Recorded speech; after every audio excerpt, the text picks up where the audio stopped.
Hey, it's Olivia, and we are going to run through the steps of selling your home.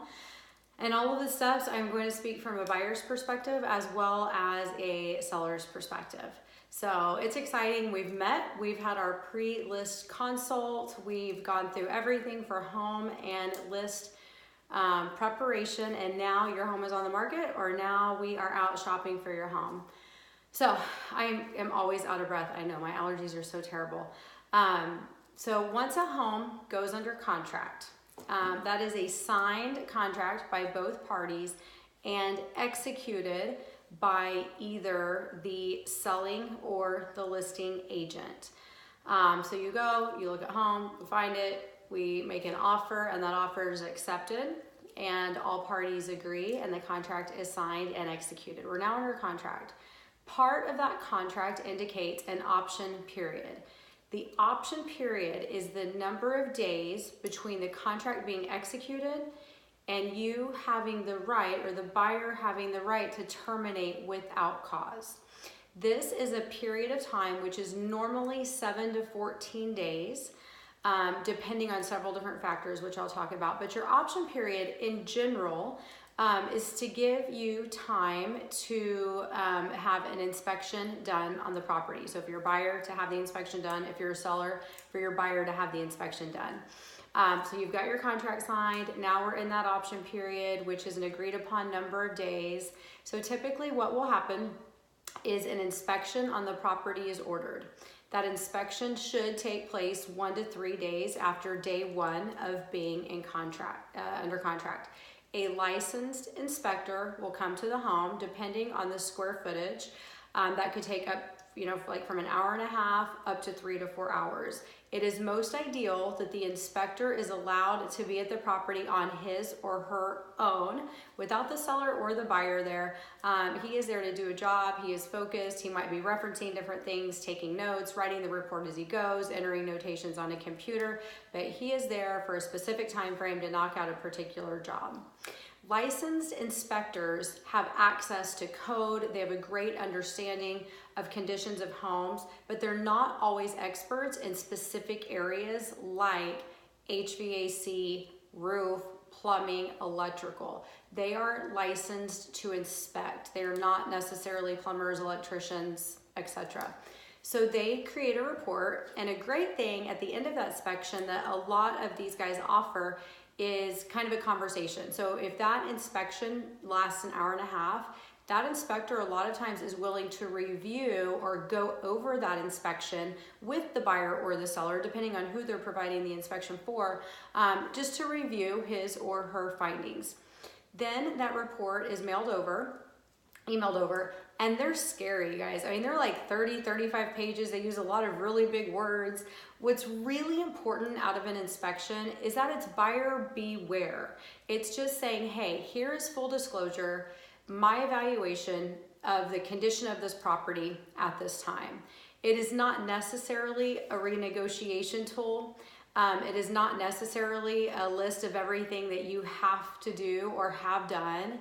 It's making you aware of the condition of the home as it is today. And then the buyer is then able to say, hey, I'm aware of all this. I'm willing and able to accept the property as is.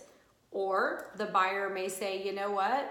There are some concerns on the home that I couldn't see with the naked eye, and I want to go ask the seller, will they take care of A, B, and C, or might they credit me this, and that, to make some of those repairs happen. So it certainly could be an avenue to negotiate additional terms.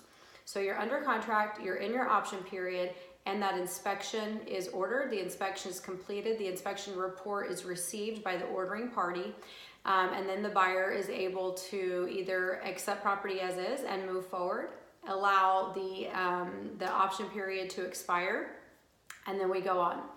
Typically after the option period expires, you're typically into about your second week of mortgage application at this time.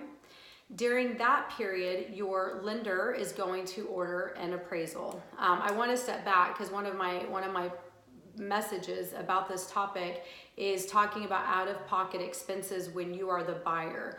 When you are the buyer and we put that home under contract, you actually have 2 fees, and that is, well, let me rephrase, it's an option fee. The option fee is typically very, very minimal, a few $100.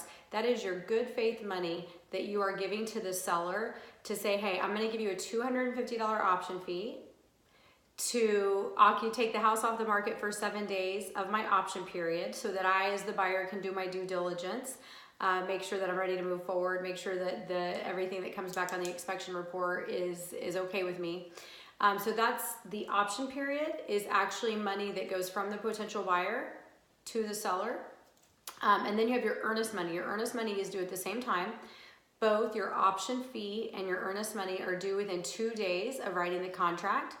The option fee actually goes to the seller of the property, and the earnest money, which is typically 1% of your loan amount, actually goes to the title company, where an escrow account is established, and those funds are on reserve until your closing date, where the buyer receives a credit for that. So that money goes towards the funds due at closing, which is the accumulation of your closing costs and prepaids and any other expenses due at closing.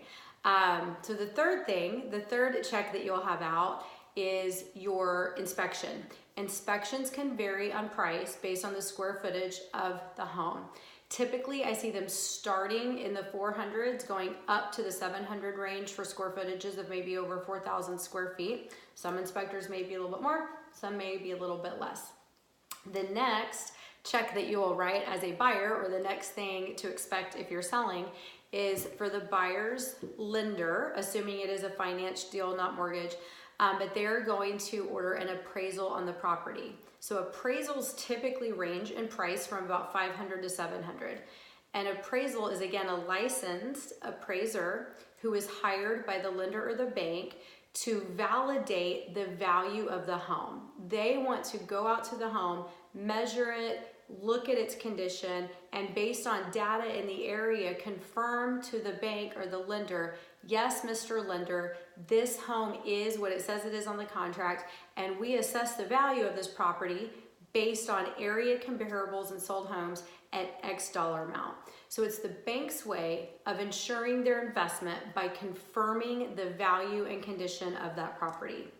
Appraisals are paid for by the buyer, the potential buyer of this property. Your appraisal and your inspection are both third-party fees, third-party services. When an inspection is ordered, that is a service that you're paying for. That money is not refundable. When you pay for your appraisal, that is a service you are paying for. The money is not refundable. So of all the fees that we've talked about so far, your option fee and your earnest money will go back to you as a credit at closing.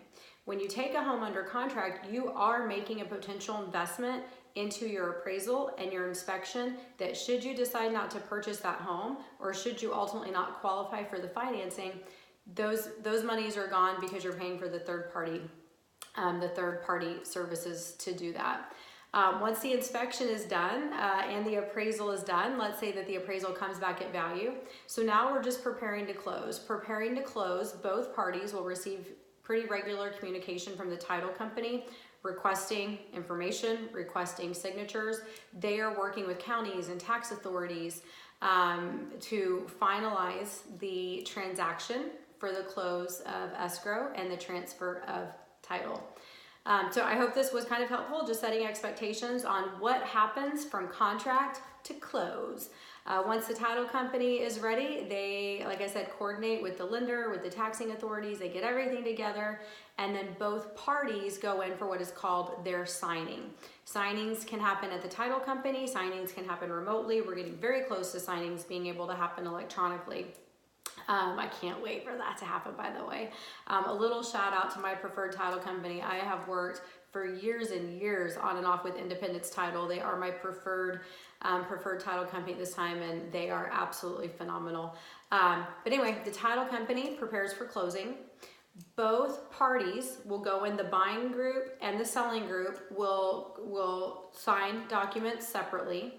Once the buyers and the sellers, in either order, have all completed their signings, the title company prepares those documents and they go back to the lender.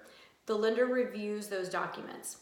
Then the lender releases funding authorization. They accept the documents as good and correct and complete. They then give the title company like a funding authorization. They now send the funds to the title company. Now that loan is considered funded. So just signing your documents, you're not quite to the finish line yet. You're in your signing session basically. And typically loans do fund same day. Occasionally it falls over to the next day depending on if it's a late afternoon closing or not.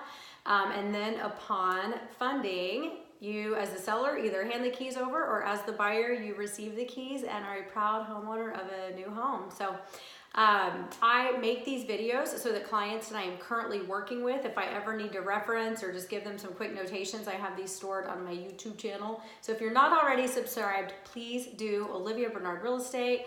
Sometimes I just do tutorials. Sometimes I do really random things. Sometimes I just like to, talk about whatever floats my boat. So hope this was helpful information on what happens from contract to close. Bye guys.